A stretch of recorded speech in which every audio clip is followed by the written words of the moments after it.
looking to keep it going here for the fourth round of the season at Spa. The field is now in the hands of the Delta Racing number 41 LMP2. Gonna grab the green and step on the gas. The green flag is out and the drivers are on their way. And that's a very good start from the number 41 Delta Racing car. They're going to be leading them off into turn number 1. Be very careful. The whole field needs to keep it careful heading through the first turn on the first lap of this race. But Delta Racing going to be extending their gap. Meanwhile, Tri-State Racing and Cimatech Sensations starting to battle right behind, with Tri-State Racing, the championship leaders in the number 12 car, going to inherit their way into P2. Be very careful heading through Arouge and Radion at the opening parts of this race, and maybe some restarts a little bit farther down the line. Don't want to pick up a slowdown, because if you do, you're going to be a sitting duck going down the Camel straightaway for the first time. But most of the field clean heading through Les Combes for the first time. Meanwhile, looking back in the LMP3 category, Trackside Racing locked steady in a close fight between themselves and VR Racing. VR Racing going to snag the lead in LMP3, already extending their gap a whole lot between themselves and the W2 ePro GP team right behind.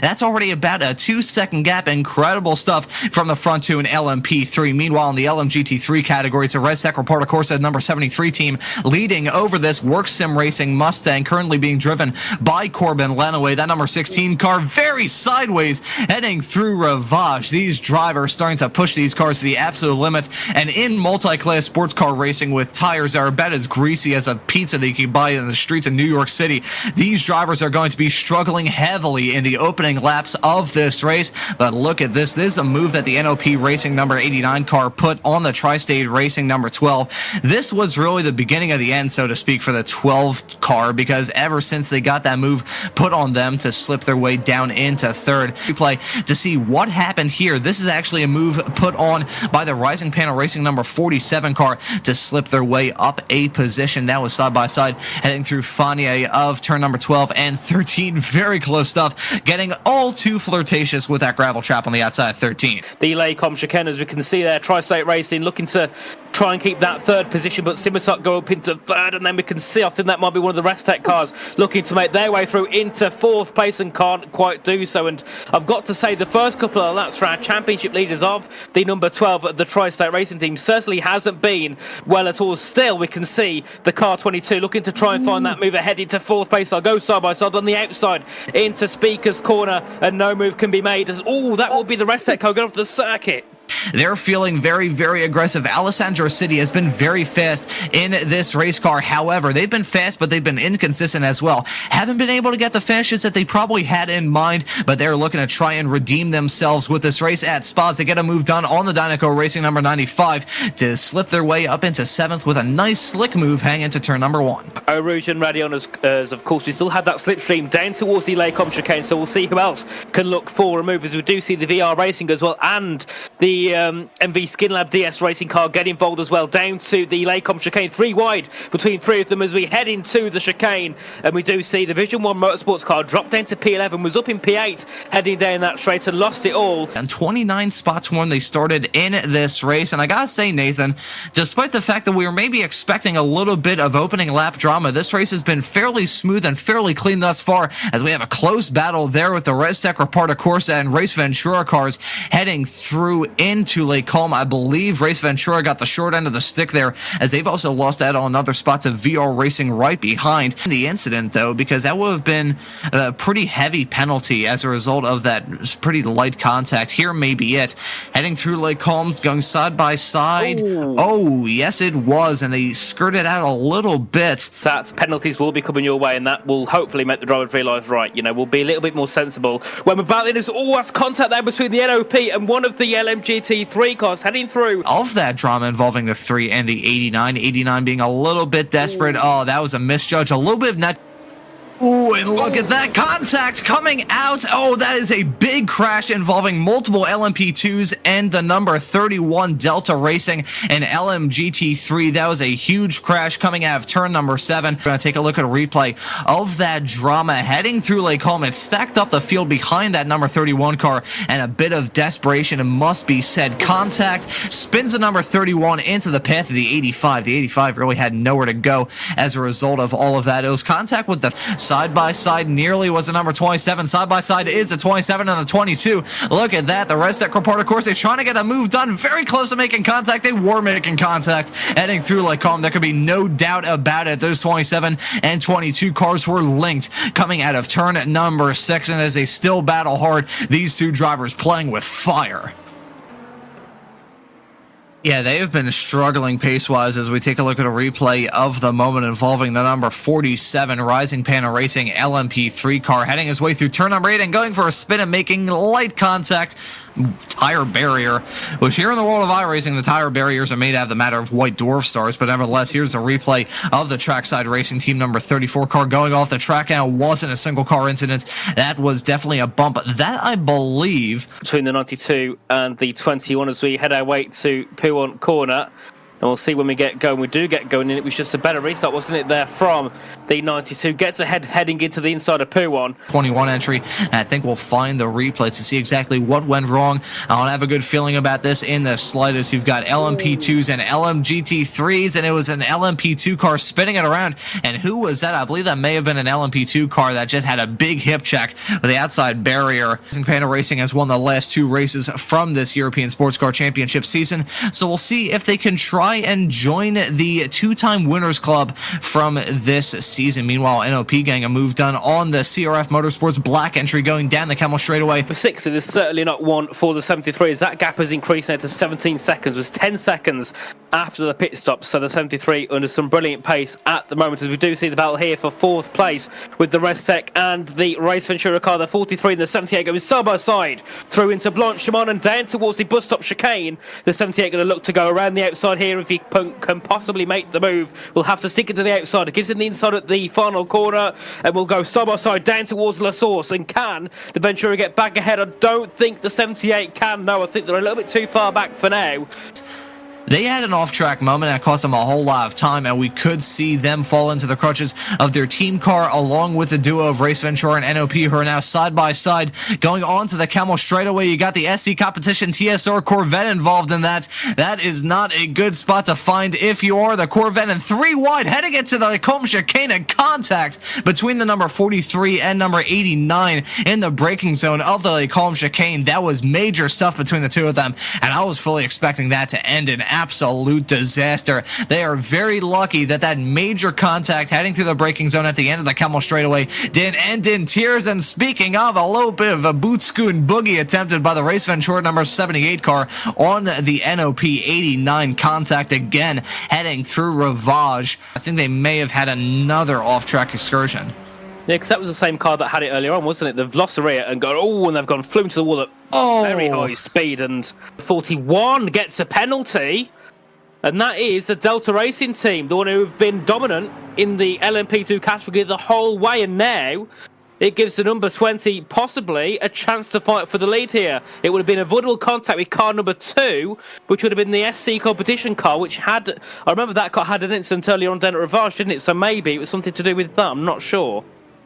But Delta Racing has come down pit lane to serve their drive-through penalty, and that gap between themselves and Cimatech Sensations is closing. They're out of the pits by now, but I'm curious, did they manage to serve that slowdown and actually exit out with the lead still as ResTech gets a move done on NOP to slip their way up into 3rd in the LMP2 category? Delta Racing, I believe, was able to serve that drive-through penalty and still end out with the lead of the race. They had just big enough of a gap to be able to do that. That, I think, may have just saved Delta from what was going to be a very uncomfortable rest of this race and rest of the stint as well. Ooh. That thing is ready for the junkyard. Oh yeah, you can see big contact heading through, and that was a huge hit into the outside wall coming out of Blanchimont. I believe that was 3 or 4 cars involved in that incident. Into Blanchimont in just a couple of moments time. That car is dangerously slow. Ooh, and look at the dive from NOP down the inside heading into the chicane. Not close enough to get the move done on Delta Racing. And look at Cimatech Sensations splitting the middle on the exit of the final chicane, about to start lap 59. They're going to be starting it in the lead. Slick stuff from the driver behind the wheel, the Cimatech Sensations number 20 LMP2 effort.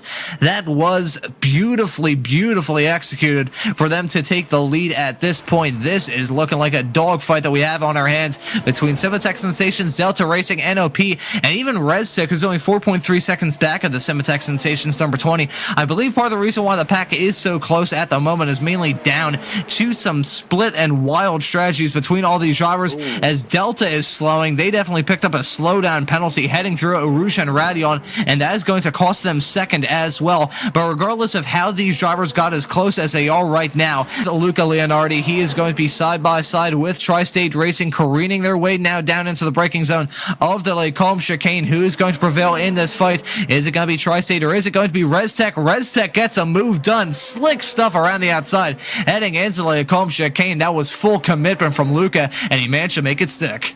Actually, no, I say that Rising Panda Racing in the number 47 car backing out of it and not trying to force the issue to take the lead in LMP3 at this point of the race. But look at that side-by-side go for the sneak attack and making contact heading through the Lacombe chicane. Rising Panda Racing side-by-side now got that inside line heading into turn at number 8. W2 on the outside. They're going to relinquish that challenge. That was a sneak attack right there. I was not expecting that at all. I don't know about you, Nathan, but that came out of nowhere. And we're going to see him try and bring it home. Meanwhile, this is, that was a big off-track moment. Who was that? Heading through turn number 15, had a big off-track excursion, saw some gravel getting thrown up into the air. We're following Dorian Lievre in the number 68 Trackside Racing LMP2 car. That was a big off-track moment. He had one earlier as a rear wing was off on that race car, and he flipped it. That was a huge impact for the number 68 car, upside down on the gravel trap of turn number 15. 99's going to be at the front. He's coming down pit lane. Okay, so 99 is going to be coming down pit lane. Hopefully that call I just had a few moments ago didn't get picked up on the microphone, but nevertheless, the field back in the hands of NOP, and for the first time in about a half an hour, we are back to green flag running here from the European Sportscar Championship. Michael Sundstrom leading them into turn number 1. Meanwhile, got some traffic a little bit farther behind being dealt with. That's runners in the LMP2 class, multiple laps down, contending with some drivers in LMP3s, but meanwhile, the ResTech Reporter Corsa number 43 trying to avoid the drama going on behind. That's a Dynaco Racing Team number 98 just got spun on the outside of turn number 1. That is going to relegate them down the running order. Be very careful here on the rejoin. Maxime in Berlin was able to rejoin the race without further incident, but this is giving a comfortable cushion to the Tri-State Racing car, currently being driven by the American of Chris Cadets. He is leading it with about 35 minutes left to go from this 4-hour-long race. Even with balls of steel, he would not have been able to make that move stick, so he's still running in 4th at the moment. ResTech Reporter Corsa number 43 holding on to that final podium position for now. However, with how close these two cars are, they are going to start to battle nearly side by side. They will be side by side heading through La Source and nearly making contact as well through turn number 1. These drivers are getting extra racy, extra risky, and we're going to see the MV Skin Lab DS Racing car get involved in this fight if they don't calm themselves down. This is definitely a 3-car fight that we have on our hands for the final podium position overall. In the final podium position in the LMP2 category. Look at that. Race Ventura trying to stick it around the outside, heading down the Camel straightaway into Lake Holmes chicane in just a couple of moments time. Gonna be a battle of late breakers. Who's going to prevail in this fight? It's going to be the number 43 entry holding on to P3 for now, but look at MV Skin Lab DS Racing in contact heading through Lake Holmes. That is both of those cars linked together. They managed to keep it going in a straight line and add the barrier. Unbelievable stuff from those two. However, there's damage on those race cars. There can be no doubt about it. Alex Pilbeam, a very aggressive driver. I got to see that aggression firsthand when he was running in the Apex Racing Academy Super Formula Light Series earlier on this year. Of course, completely different cars compared to these LMP2s, but it is still the same driver behind the wheel, and we saw that aggression get put on full display, and we very well could see a penalty as a result of that. That was borderline. Earlier on, but we'll see what the NOP team can do. And either way, the gaps are really coming down between the number 12 and the 89, as we do see here the number 47 here looking to try and charge down on the Tri-State Racing car of number 21. The two LMP3s here looking to battle for the leaders. They head their way down the Kemmel straight in towards the Lake Holmes chicane here, and I think that the Rising Panda team, the 47, has got the advantage heading into the Lake Holmes chicane, unless the 21 can do something about it. And no, they choose to back out there heading in towards the Lake Holmes chicane. There's no point coming into contact with half an hour to go. As we take a look at the replay of that off-track moment for Chris Cadets, he was trying to push that car to hell and back, but just pushed it a little bit over the edge and as that fight is going on in the LMGT3 fight right outside the top 5, NOP is slowly losing their lead in LMP2. The gap is still maintaining around the same barrier that's been for the past few moments, but still only 4.7 seconds. Not a comfortable lead by far, as Marcus Adami trying to get that move done again on the VR Racing Corvette and ends in tears. The Mustang goes around into the gravel trap. I was about to say that's a very odd looking Corvette, but it's a Mustang, the VR Racing Mustang, going for a spin for that final podium spot in LMP3. It has all come to naught,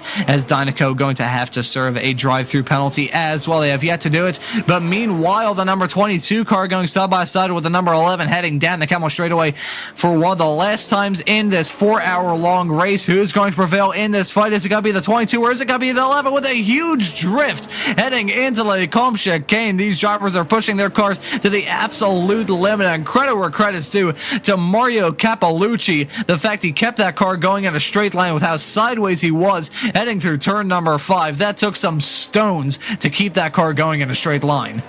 Oh, 78's coming in for a drive-through penalty as well. Not coming in yet, but they have a drive-through penalty with avoidable contact with car number 43. That hard battling that we saw not very long ago. And Michael Sundstrom is going to take the checkered flag victorious from the 4th round of the European Sportscar Championship. There's a checkered flag for Michael. He wins in LMP2. Meanwhile, in LMP3, Rising Panda Racing get their triple.